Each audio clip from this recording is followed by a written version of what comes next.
Hello, everybody. Welcome to another What's Up Wednesday. Thank you for joining the live feed. And for those of you watching the replay, thank you for watching that as well. My name is Scott. I'm your host. Welcome to Go Small, Live Large, a YouTube channel dedicated to the Class B, that would be a van, RV lifestyle. What we do here is we share the places I go, the people I meet, and really what it is all about to live in a van. I've been living in my Winnebago Travato 59 GL for 2 solid years now.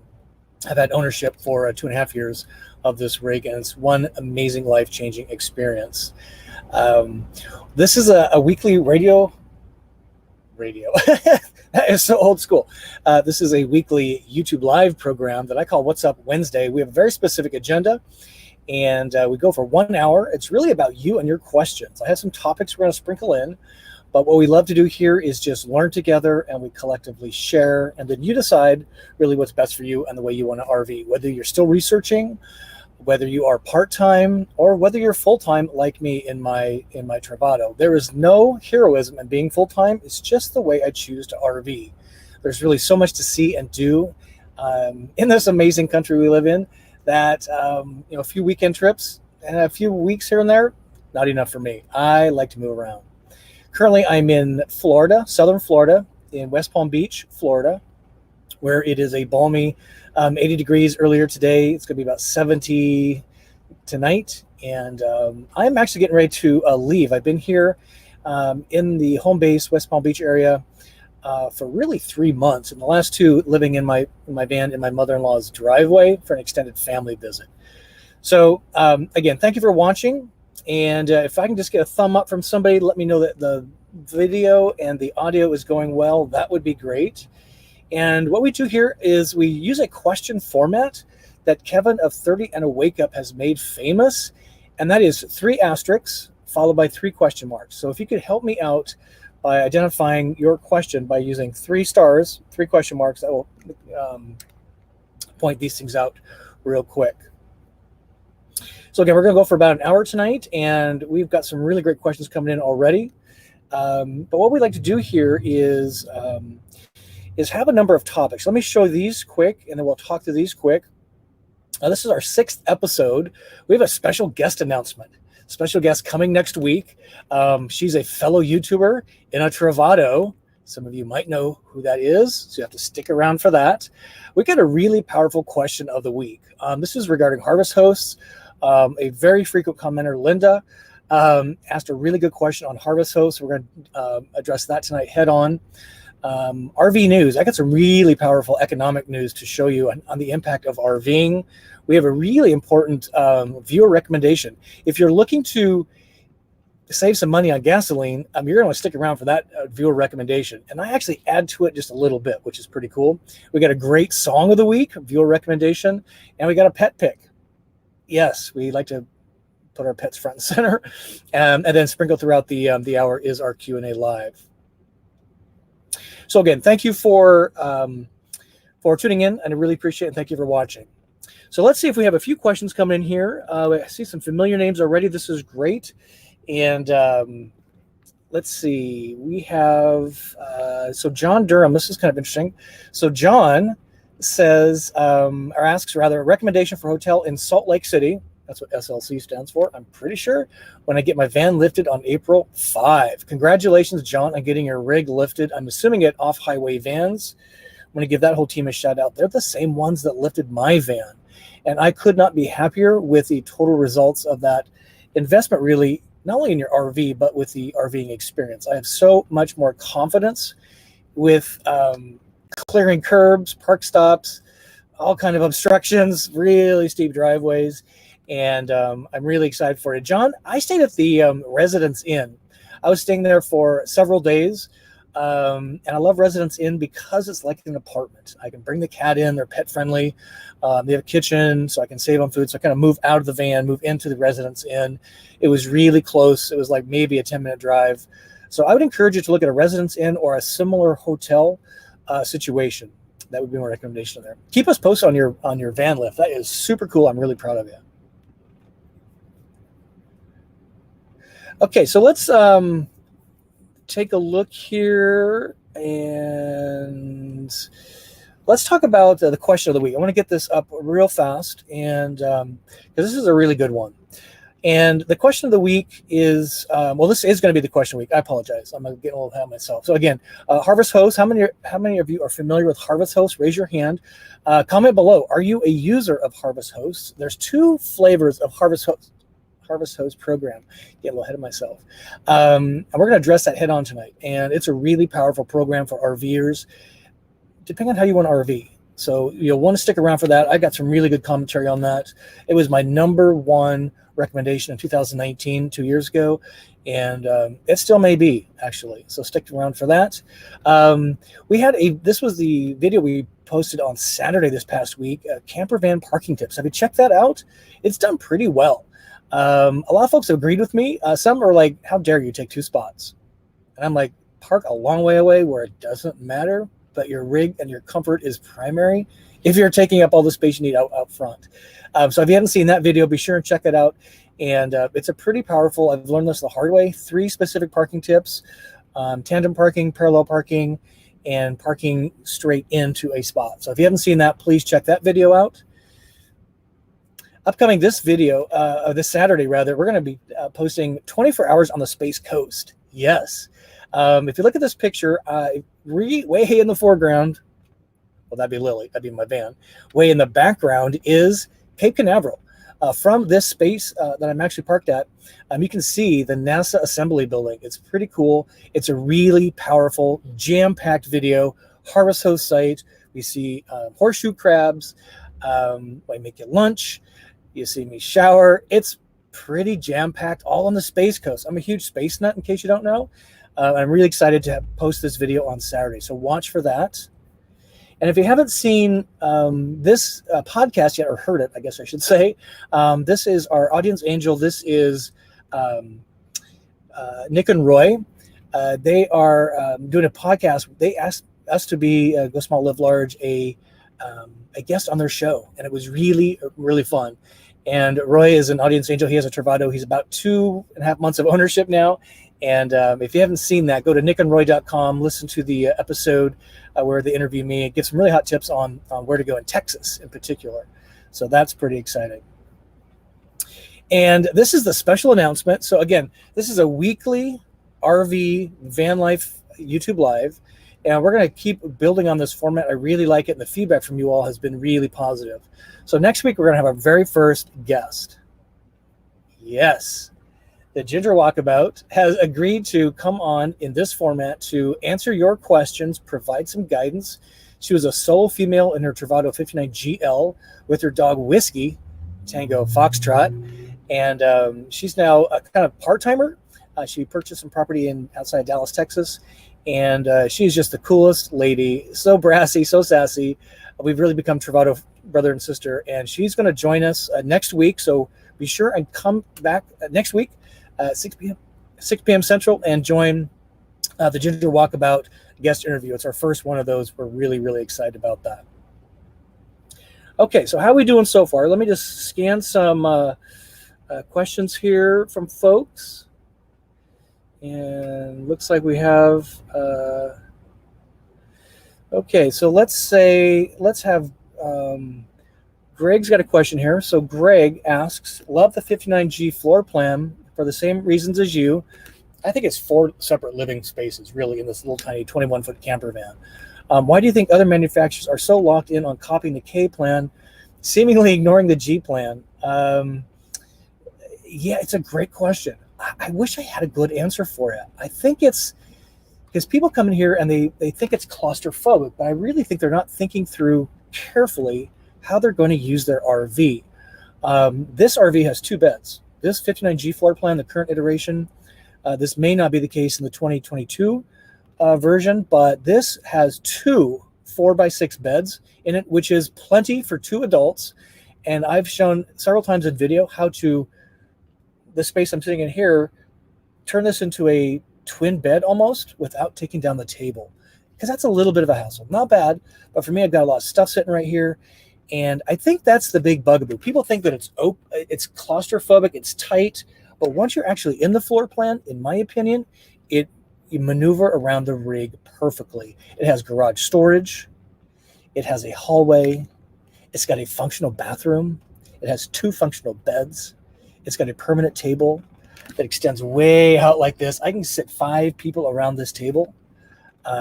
It's just the most amazing floor plan. I don't think it gets credit because people come in, they see a lot of cabinetry and stuff, and they go, "Oh, it's too tight for me." But what they're not doing is sitting down and thinking through, why do you want an RV number 1, and then how are you going to RV number 2, which then determines what kind of an RV you want. And for me, I have a corporate job, I have a full-time YouTube job as well, and having these separate spaces, whether I'm solo, like I am getting ready to be again, or if I have my spouse with me, my partner, we have, again, 2 completely separate living spaces, the front and the back. And I think that's lost on a lot of people. And my only thing is, now, if you're on the larger size, you probably might struggle on this floor plan a little bit. But if you're kind of the average size adult, I think you're going to do fine. It's a good question. I'm going to be poking our friends at Winnebago to, point out some of the things I think they've made mistakes on in this current iteration coming up. Like this whole section up here just gets blown up and thrown away. So I'm curious, where are you folks watching from tonight? Let me know that. What's the weather like in your area? And what are your thoughts on this 59G? Why is the K so easily copied and the K is so easily copied and the G is not? I would be really interested in knowing your thoughts on that. Great question. Thank you, Greg. 68 people. Thank you for joining us tonight in the live session. That is super cool. Okay. Florida Panhandle, Destin. Hey, oh yes, Greg. Thank you. Simply Sonora. Ryan's been along the ride here at Go Small Live Large for a long time. Thank you, sir, for being such a valued member of the team. Appreciate that. Tristan, thanks for the thumbs up on the audio video. Appreciate that.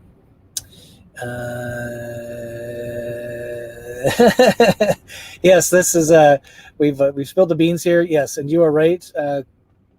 Kuhn, I'm going to butcher your name. I apologize.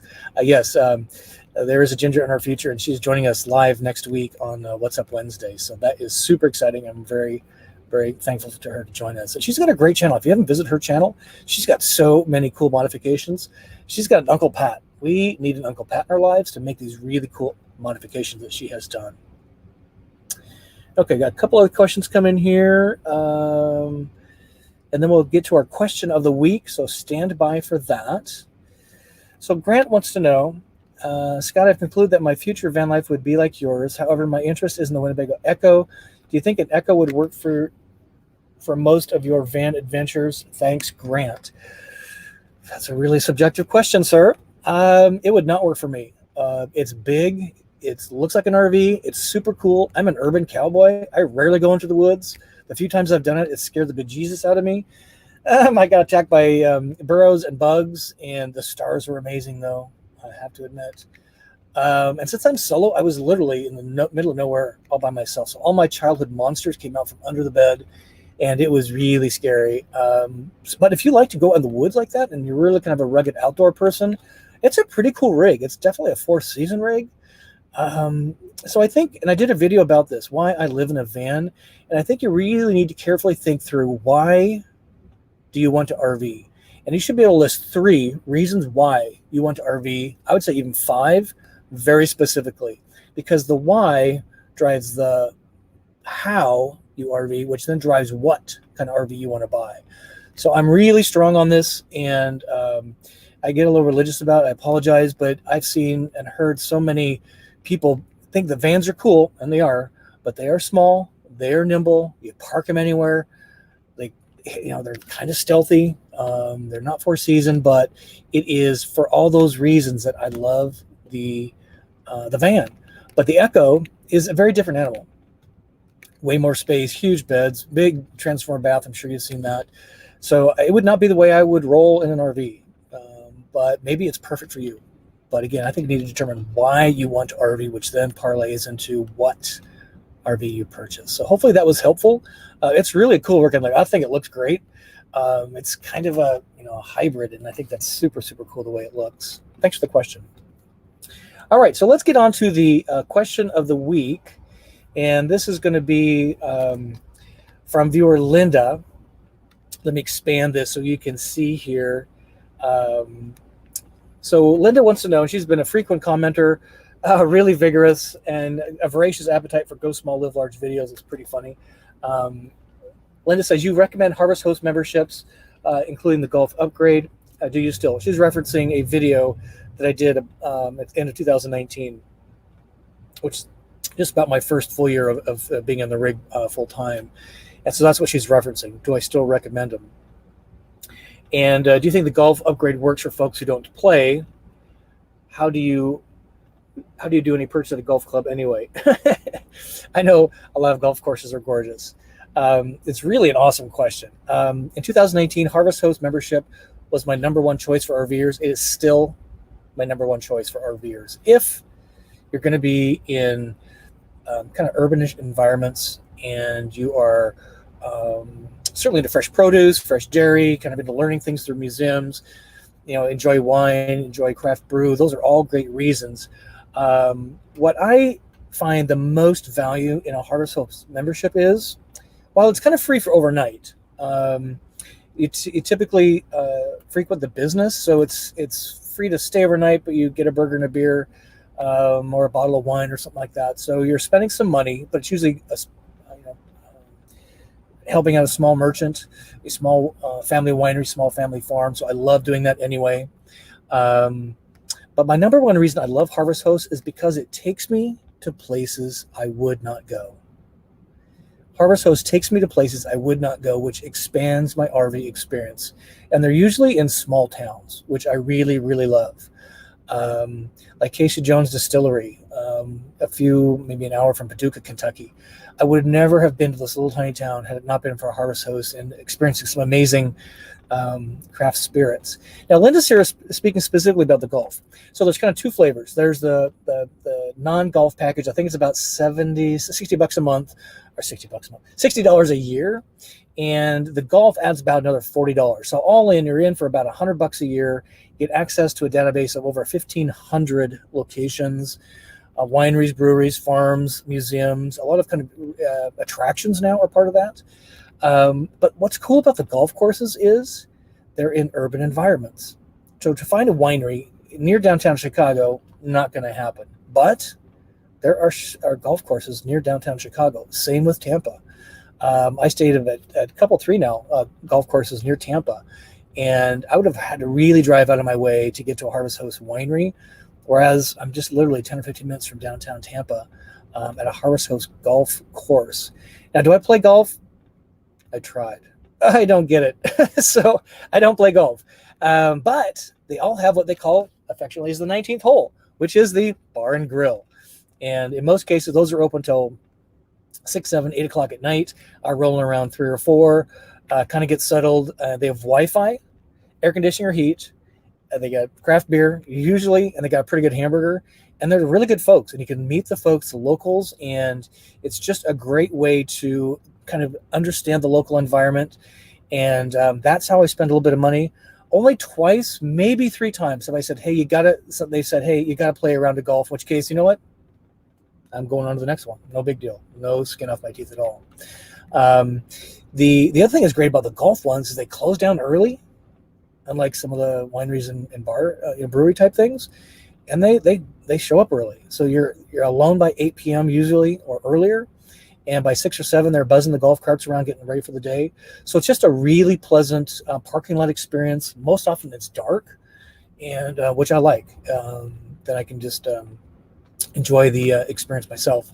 And the last thing that's kind of cool about the golf course is, have you ever seen a golf course in a bad neighborhood?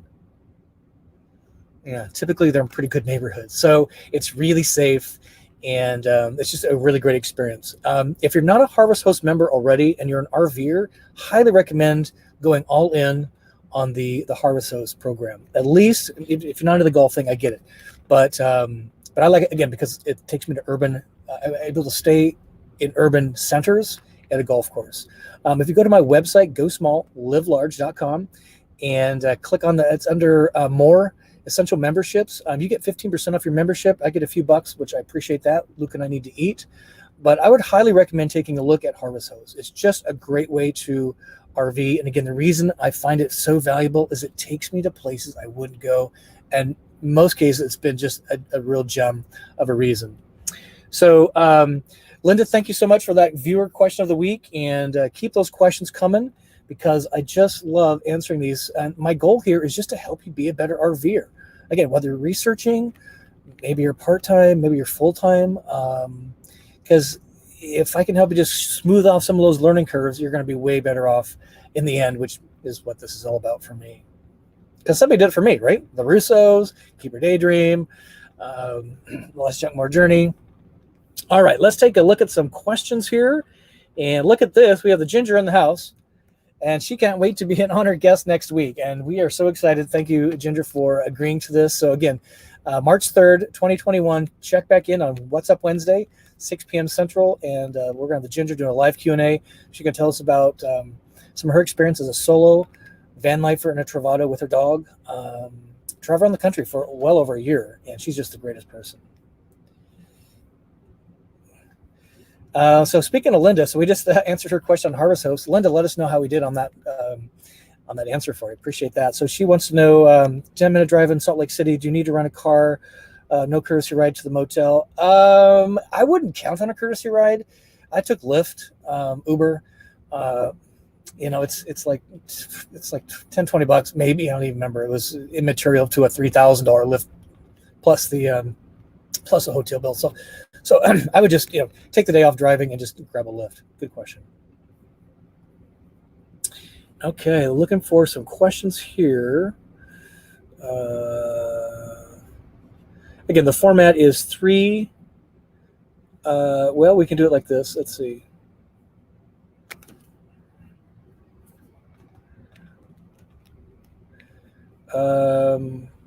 Bear with me, folks. Okay, so here's a question. I don't quite understand this question. Wants to ask, why don't you back in to make more space for driving past? That's a great question. So what the viewer here, Satib, I apologize, I'm not sure how to say your name. I don't want to butcher it more than I already have. So what the viewer is referring to is the Campervan parking tips video.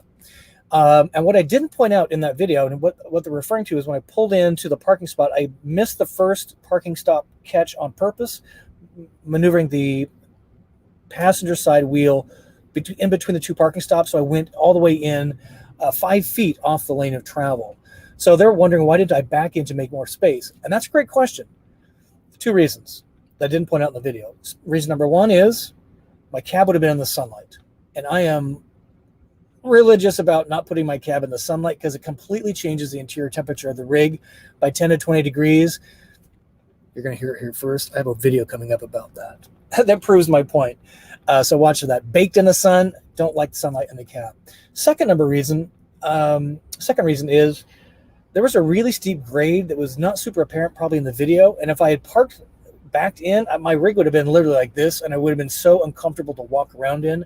I'd much rather have the nose pointed down on an incline versus pointed up, because it just makes navigating inside the rig so much easier. So that's why. It's a good question. Hopefully that answers you. Let's see. James here. He's got the format mostly right. 3 stars, 3 question marks. Thanks, James, for using that format. That helps me find your question. Really appreciate that. 76 people in here. That's great. Hey, if you got anything out of this at all, sure appreciate a thumb up. Helps me know you like this and helps YouTube know you liked it, and they'll share this out once this replay posts on YouTube. So James wants to know, your video on your bathroom sink shower redo, when will it be out? Coming soon. I'm giving a little sneak peek on the video coming out this weekend. You actually get to see me shower with my new shower. I'm trying to get all the pieces assembled. It's a little bit more of a project than I thought, but it's coming soon, probably next 3 weeks, so stay tuned.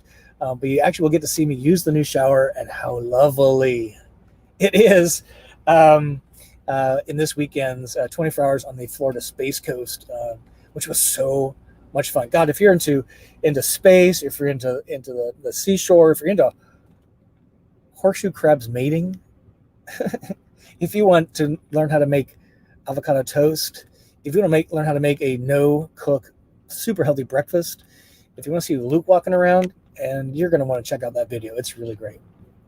Great question. Thanks, James, for your patience. This is fun. You guys and gals having fun with this? I just love this format. It's so cool.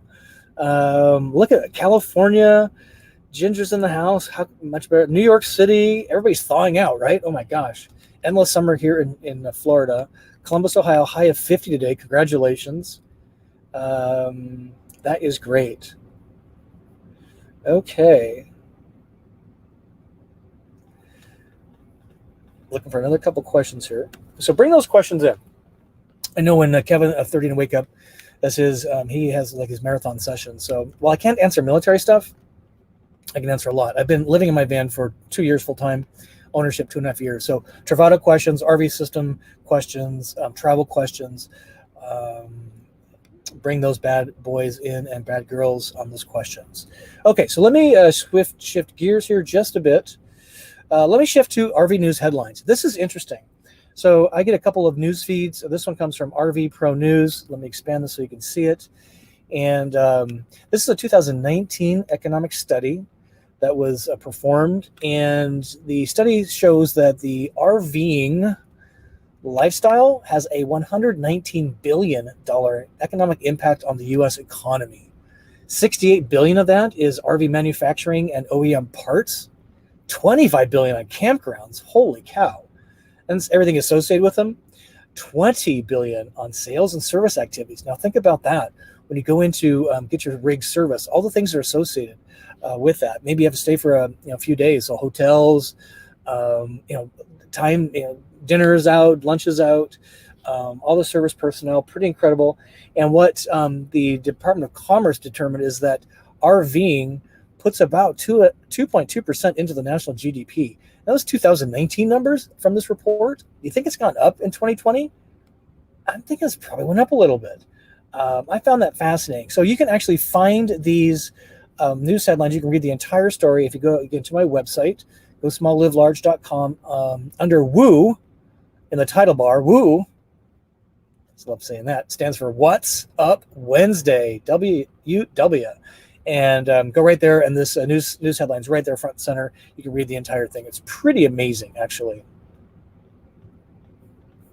So let's move to the viewer recommendation of the week. And I want to spend a little bit of time on this because I promised you some discussion on gas prices.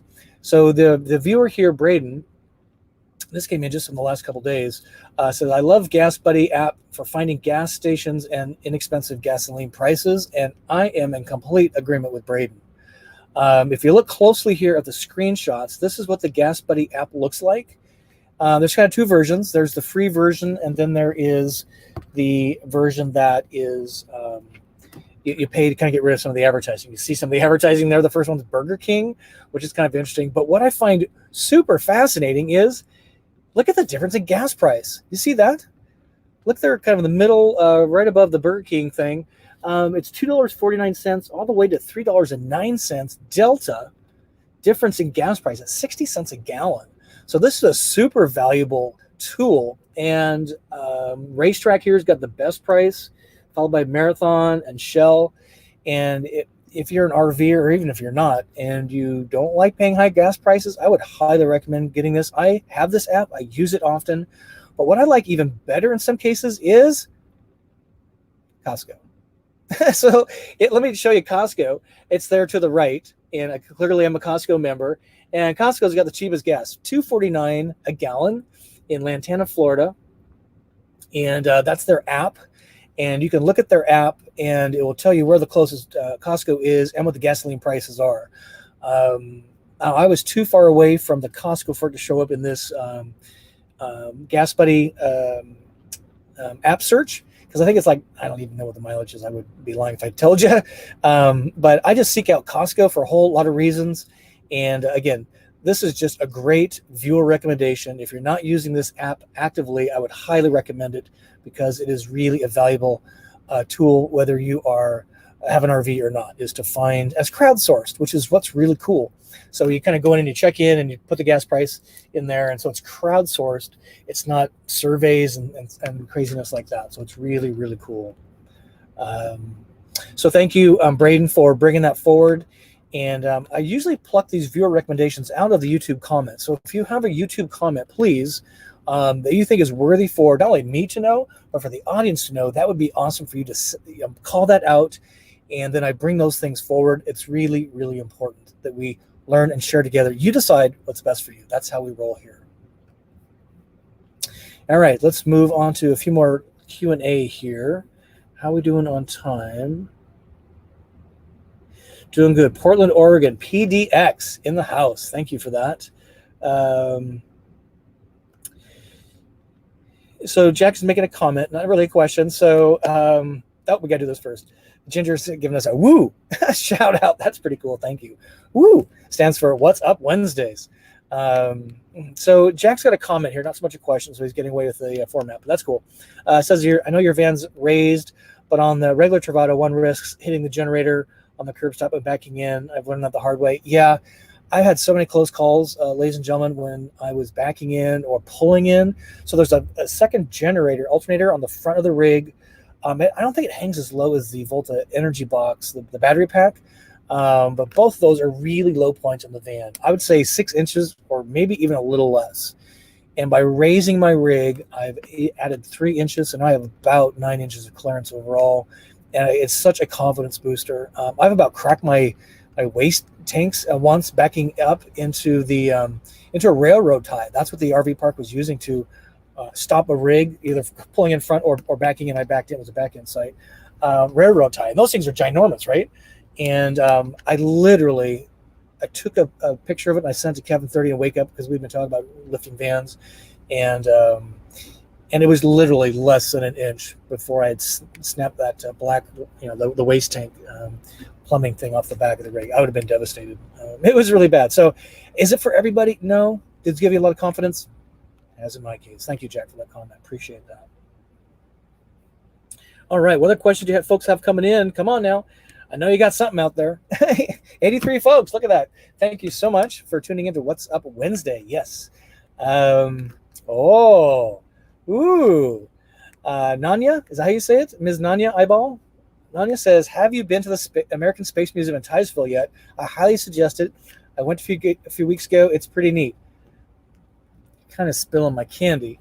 On the Space Coast, 24-hour Space Coast, which the video releases on Saturday this week. March or February, what would that be, 27, 26, 28, whatever it is. Today's Wednesday. Yes, in fact, it's a Harvest Host site. That's the only reason I ended up in Titusville to stay the night, because the American Space Museum. That's why you Harvest Host. It takes you to really cool places. It was $10 to see the museum. I spent 2 hours there. They gave me a personal guided tour. We're going to see some of that. And they are the most passionate, most gracious people you'll ever want to meet. And what I found really fascinating about the museum is, while it was jam-packed full of really interesting artifacts, you'll see some of those in the video, is it was small enough to absorb without being overwhelming. And I love those small museums where you get a really deep drink, a really big drink, a really deep dive without being overwhelmed. So what I did is I spent the day on the causeway going out to Cape Canaveral, overnight at Harvest Host American Space Museum, and the next morning got up and speaking of that, we also did van life movie night in my rig. So I'll show you how to do that. We watched Star Trek, so you get to see that at the Harvest Host site. And then I rolled into the Kennedy Space Center the next morning. So literally it was 24 hours Space Coast. Started with the American Space Museum, and you're right, it is just the loveliest place to go. Now, they have you fill out a form, so if you're not a Harvest Host member, they're not going to let you stay. But all the more reason to sign up. Go to my website, Go Small Live Large, and you can get 15% off. And staying with me that night was a schoolie, which was really interesting. I hadn't seen a schoolie in a long time. If you're not familiar with what a schoolie is, in fact, comment below, what's a schoolie? Hurry, you got about a second to figure out what that is. It's a converted school bus. Yes, this couple had converted a school bus to an RV. It was really cool. They were a little camera shy, so they couldn't get a tour out of them, but it was really an amazing experience. So we had so much fun. Great question. Thank you. And here's another from Ms. Nanya, is highly recommend Summer Crush Vineyard Harvest Host in Florida. Had a blast there last Saturday. You're kind of rolling the way I do. And that's what's really cool about Harvest Host. What I do is I Harvest Host 2, 3, 4 nights, and then I do a campground or a campsite where I can empty my tanks, just kind of chill out. But Harvest Host by night up until the late morning, and then roll out, do something different. And sounds like you're doing the same thing. I love it. There's so many great things to see and do and taste. And Harvest Host just gives you a little bit of a trajectory on how to do that. It's just really pretty amazing. In fact, maybe I can show that really fast. Bear with me, and let me see if I can find that screen, and we will put it in so you can actually see this real time. Bear with me, I'm logging in so you can share this. So I'm going to stop this screen share and share this one instead. Bear with me. There's a window right here. Stay tuned. Make sure this doesn't give anything confidential. Okay, so let's share this out. You can see that there is a whole lot of wineries. So look at these. There's over 563 wineries nationwide, 379 golf courses. So what I'm going to do is I'm going to search by location. Whoops. Search by location, and sure, why not allow that? No thanks. What I'm trying to do is show me everything. Bear with me, I'm trying to zoom out to Florida. And what we're trying to do is get to where these things spring to life. It's not working well. Gosh darn it. Anyway, that's a fail. But it's really an amazing program. I can't emphasize enough. If it's the way you like to roll, then I would highly recommend getting Harvest Host. It's just the greatest thing. So thank you for that question and the recommendation. That is so awesome. Okay, how are we doing so far? Other questions coming in. Let's take a look. Where are you folks watching from? Dying to know that.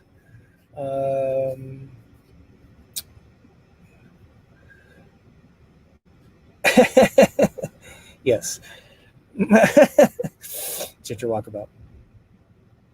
Nothing like a little confidence. Oh, look at this. Ooh. Merlina Lee. Sorry for their name. Sorry. Newbie here. Welcome. Thank you so much. What does raising your RV involve? Also cost? So I did a video on this, and what it does is it actually raises the chassis. It doesn't just lift. It gets a little complicated. It was explained really well by the owner of the service that I did the van lift, and off-highway vans in Salt Lake City. Look below, and you can see that video. And I'm just going to try and pull that up for you. It was 24. It was basically 48 hours. I left the van 48 hours, and they worked on it. Cost pretty expensive, $3,000, but I can't tell you what a difference it makes in the confidence of having the extra clearance. And if you do break your box, if you break your plumbing, not only are you out of commission, but you're probably not. It's going to be some dollars to fix that. So I figured it's worth the investment in the end. But welcome to Go Small Live Large. I'm just curious if this is your first What's Up Wednesday, or are you a new subscriber to the channel, and what kind of van RV do you have? You got to let us know that in the comments below. Thank you for that. Okay. Yeah, thank you, Kay. Appreciate that. I love What's Up Wednesday? I'm really getting into this. I got to tell you, I've got some really amazing guests lined up, starting with Ginger Walkabout. She's the first one. I just kind of like this format. A lot of folks do, YouTube Live. Chad and Paul do some really creative YouTube Lives. And Kevin, of course, 30 and Wake Up does some. But I'm experimenting with this format. If it works, we'll keep doing it. If it doesn't, we'll try something else. So thank you for that. I appreciate that. Yeah, this is kind of funny. So schoolies, they have tremendous amounts of capacity. So Nanya is here saying, Schoolie, stay with me at the Summer Crush Vineyard. 100-gallon fuel tank. Really well done. The schoolie that was my neighbor at the American Space Museum had 200 gallons of fresh water. Yes, 200 gallons of fresh water. It was incredible. It was amazing. Questions coming in here. Otherwise, we're going to move on to our In fact, let's do that now. So keep your questions coming in. These are great questions. Again, anything on the Travato, on the Volta system, on RV systems, places to go, people we should meet. I'm headed to, my thing is going to die. I'm plugged into the wrong one here. Oh, that's funny. I'm headed to Fort Lauderdale area tomorrow, actually, and I am hitting the road full time. I'm finally leaving. Excuse my arm, I'm trying to get plugged in here. My laptop was about to die. Finally leaving home base Florida. Been here since early December, and going to Fort Lauderdale, and then we're going to Fort Myers, and then going to Tampa. Trying to work on another channel roundup. That's where we get together for the day. And I'm working on a Vanbury, which is a channel camp out.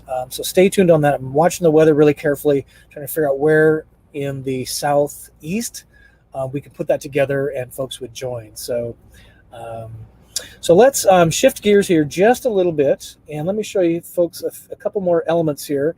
So we just love sharing. I'm a huge music nerd, and I discovered country music really late in my life, like 2 years ago in my van in Texas. It was crazy. So what I do is I ask you as the viewer, what is your favorite song of the week?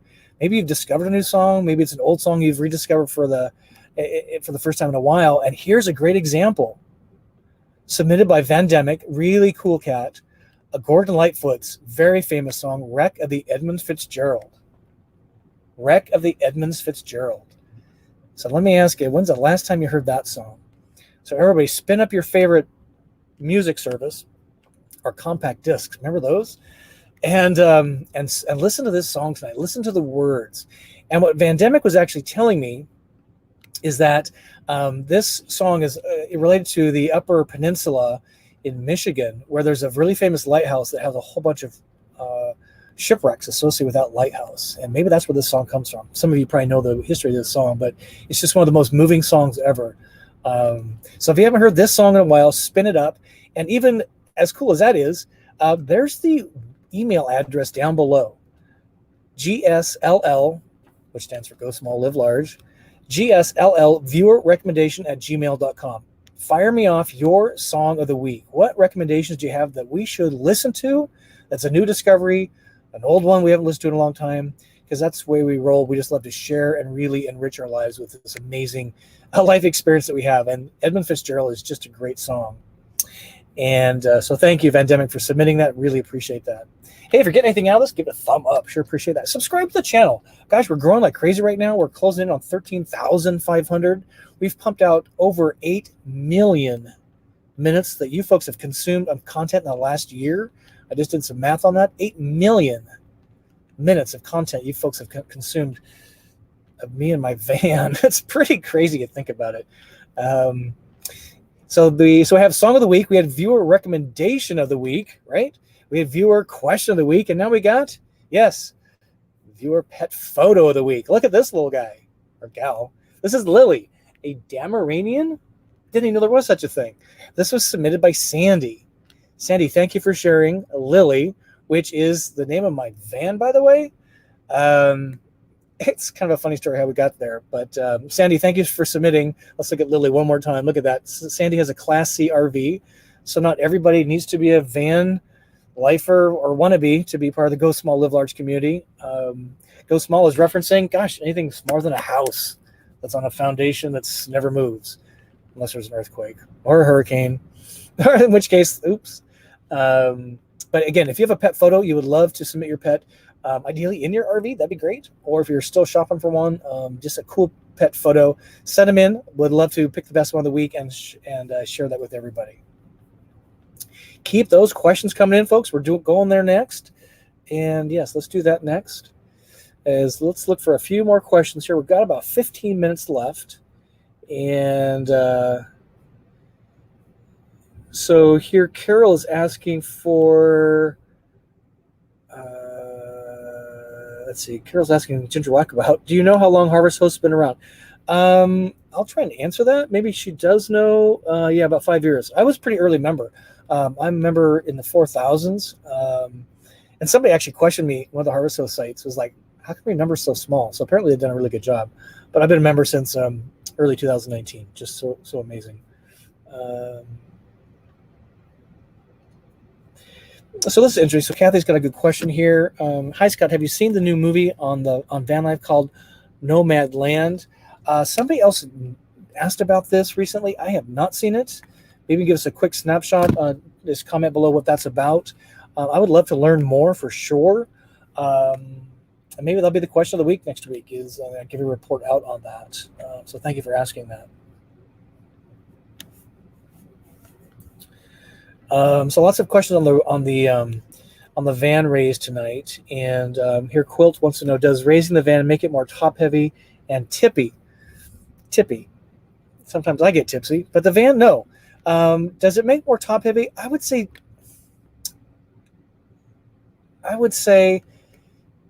the only time I really notice that it's taller is when I'm getting in or out of the rig. There's a noticeable difference. That it is 3 inches more to get up and out or into the van. Top heavy. So what they do is they put really stiff sumo springs in the rear. They're really stiff in the ride, way more than it was before. I have not, even if you're turning like this, I mean, it's not any really worse than it was before, in my opinion. Wind, buffeting in the wind, it kind of gets buffeted in the wind anyway. So I don't know on that. I would say the steering's a little more firm. I noticed that just driving away that first day, and that was really kind of interesting to me. But I'm trying to get to the video that shows that the van lift one. Bear with me here to show you. I would highly, if you're really interested in looking at it, in that video is let's see if I can share this really fast. Bear with me. Is go look at that video, because the owner is what does the talks about how it's done and why it works the way it does. So it's a really great video where the owner tells the story of what they do, and it's kind of proprietary. And there's some of the parts you can see there. And again, it's just a really nice job of that team. And they kind of specialize on ProMaster lifts. Now we've got another top secret project we're going to be doing tomorrow here in the Southern Florida area that is going to be associated with ProMasters in particular. So you'll want to stay tuned for that. But if you haven't seen that video, Quilt, I would recommend taking a look at that, and that'll answer a lot of questions for you, I think. So appreciate that. Great question. Hey, Jane. So Jane has a good question here. Do you still like your shower mod? Looking forward to seeing your video. We already have the faucet on order. It is the most amazing shower experience. Oh my gosh, I don't know why Winnebago doesn't do this. It's so pleasurable. It's so incredible. Wait, again, you're going to see me, at least the top half of me, take a shower this weekend when the video comes out, and I might even make elements of that part of the overall why I did it shower video. It is such a fantastic shower experience. It's nothing like I love my shower before, but this just takes it to another level. So yes, I shower in there all the time. When I was parked at the mother-in-law's parking lot, I actually showered in my van all the time. Didn't use her shower once, which was okay. It's a great question. Yeah, watch for that coming up soon. Other questions coming up on the end. So Rhonda has a good question. Where is Luke? Luke is in the front seat. I don't want to forget my camera. And he's likes to be in his basket in the passenger seat. So that's his nest, and that's where he is tonight. He ate late, so he's kind of digesting.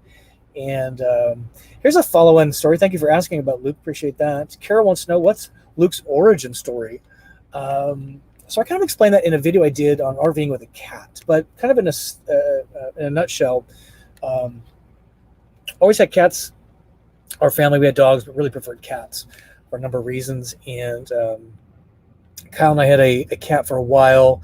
We ended up giving away because we were traveling so much. It just wasn't fair to the cat to be home alone. And we kind of got settled a little bit in Chicago. I wanted cats again. So we went to a cat rescue in Chicago, found a brother and sister, Luke and Amy. I'm like, what kind of a name is Amy for a cat? So sorry for cats named Amy. So I'm like, how about Luke and Leia? And so we renamed Amy to Leia. So it was Luke and Leia, brother and sister, always had been together. So we took them both. And he's been the most amazing cat. She was a terrible cat. You know, some cats just have a bad attitude. She tore up everything. She was just a bad cat. But what she did teach us to do is to walk. Yes, we actually learned from a cat how to go on catwalks around our house in Chicago without leashes. Luke was kind of begrudgingly going along because he didn't want to miss anything, but Leia was always out in front. She was super vocal, super paw on the door because she wanted to go for a walk. She wanted us to go with her. It was the cutest thing. Our neighbors were just like in shock and awe. Didn't have a YouTube channel then, so there's very few videos of her. Maybe I'll dig one out for old time's sake and show everybody, because that was her really great quality. Everything else, she was a beautiful looking cat, but just not an awesome cat at all. Luke, on the other hand, was great. So when we moved to Florida, sold out of Chicago, they were indoor-outdoor cats in Chicago, but they became outdoor-only cats in Florida because we had an Airbnb house, and we couldn't have pets in the house. We have a no pets policy because a lot of people are allergic to cats and dogs or whatever. It's a whole lot of stuff. We're looking at dogs maybe, but anyway, the cats were outside, and they adjusted, but then they didn't flourish. And one night, even though they have name tags with their name and the address and my phone number on it, Leia never came home. She never came home. We never figured out what happened to her. No neighbors, no calls, no dead bodies. And Luke was then on his own. I was in the van already, full time. Kyle was traveling around, and he too was not flourishing. He was getting eaten up by the bugs, the mosquitoes, and he just wasn't flourishing, missing his sister a lot. So what Kyle did is he put the cat in a carrier, Luke, and he flew from Florida to Seattle. Now, I'm not sure the last time we looked at a map, but Florida to Seattle is about as far as you can get from the continental U.S. from one point to the other. It's a long way for a human being, let alone a cat, in a carrier. And if you watch that video, RV with a cat, there's actually a video of the cat carrier on Kyle's suitcase going down the conveyor at Denver Stapleton Airport. It's the funniest thing you'll see all day. And he's been with me ever since, over a year now, year and a half, and he has flourished in the van. We changed out the litter box system, and he is just the happiest guy. He had a lot of medical issues first half of last year. All those are gone. Bladder issues, male cats get him a lot. He had some hot spots and other things. So thank you for asking, Carol. Everybody loves van life Luke. I just did a Volta training last week in Gainesville. Excuse me. And the sales and delivery service team, they're excited to talk to me, but they really want to go talk to Luke. It was the funniest thing you ever want to see.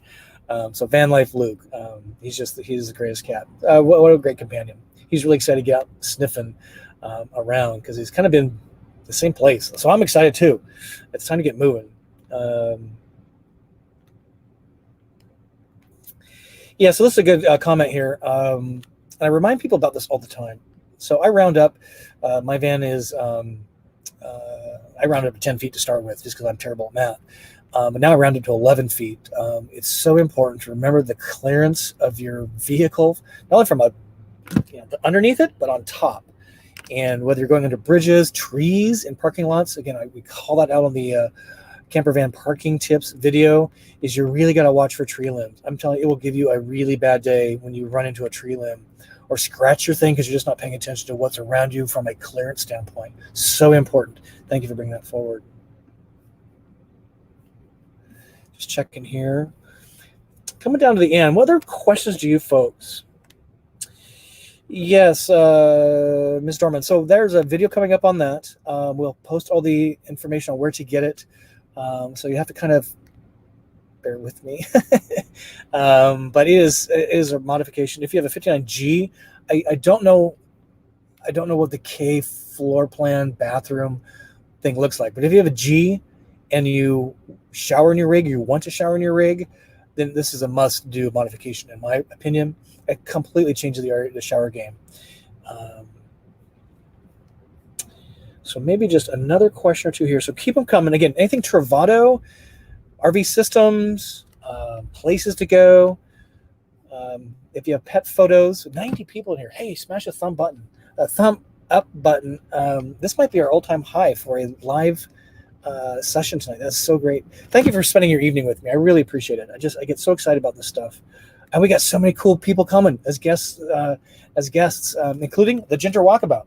In fact, if you have somebody that's kind of related to RVing and you think they should be a guest host for 10 or 15 minutes of this program, gosh, use that email address, gsllviewerrecommendation@gmail.com, and give me a shout out and recommend somebody. I would love to know about that. Somebody cool in your area. Maybe it's a business, a person that needs a little spotlight of love on some really amazing stuff. That's what we'd love to do, is just shine the light someplace other than on me. You guys see enough of me, right? So that's what this is about. All right, so a couple more questions. Keep them coming in. So Greg wants to know, Gregory Chambers, thank you for asking. If you had to give up your rig and could not get another Winnebago G or K based on what it is available today, what would you be in, or would you design that is not available now? It's a good question. A lot of folks have been asking this lately because they know how passionate I am on the 59G floor plan that Winnebago has done some pretty big changes to that I am not happy with, and I've communicated to them. It's really hard, to be honest with you, because this is just the perfect floor plan for me. The Coachman has me pretty smitten. Embassy RV makes a pretty amazing rig. There's no wood in Embassy RV. They have some really creative and innovative RV systems, so that would be interesting. Probably a ProMaster. I really like the ProMaster. The Transits are tall and skinny. I don't need the headroom. But I do like those extra 4 inches in the width of the van. It makes all the difference. Sprinters, I have no interest in a Sprinter-based anything just because it's a Sprinter. We have Mercedes, we've had Mercedes, and I just have no interest in the Sprinter diesel. Not interested. All-wheel drive would be nice, but I'm an urban cowboy. So it'd be fun to, if I could get, the Coachman woodworking is really nice. Volta, it's got to have a Volta system. So it's really tough. The good news is, I love my Travato. It's performing admirably, and I have no interest in changing right now, but I'm starting to think about what if a little bit, right? I'm curious, what would you want to see? Which ones are on the top of your list? We've got Storyteller Overland, we've got Coachman, we've got the Sequence and the Talaro by Thor. Of course, you've got the Winnebagos. I'd be a van or a Class A. Seriously, it'd be one extreme or the other. And that's the way we would roll there. So, good questions.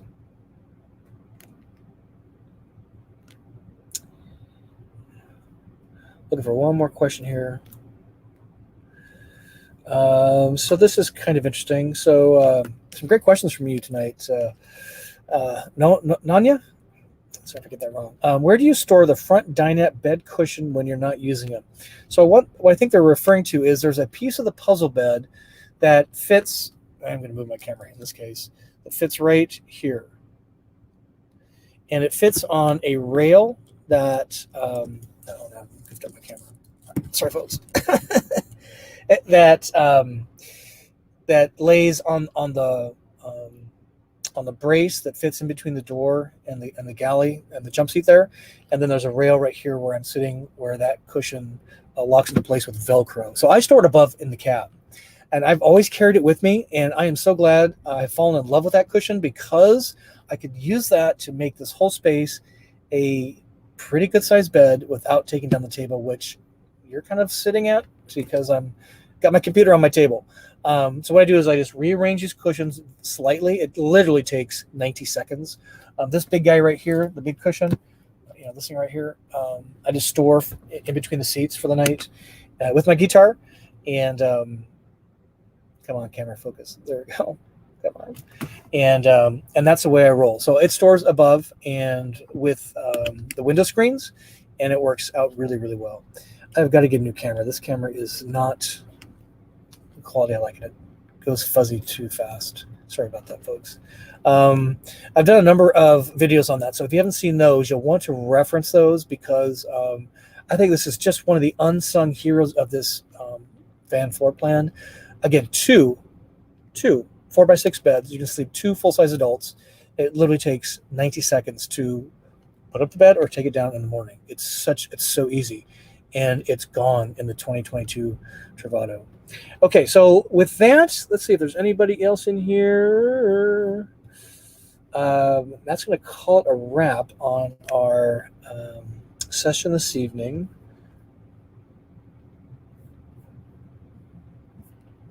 So with that, I just want to give you a big thank you for joining us live tonight.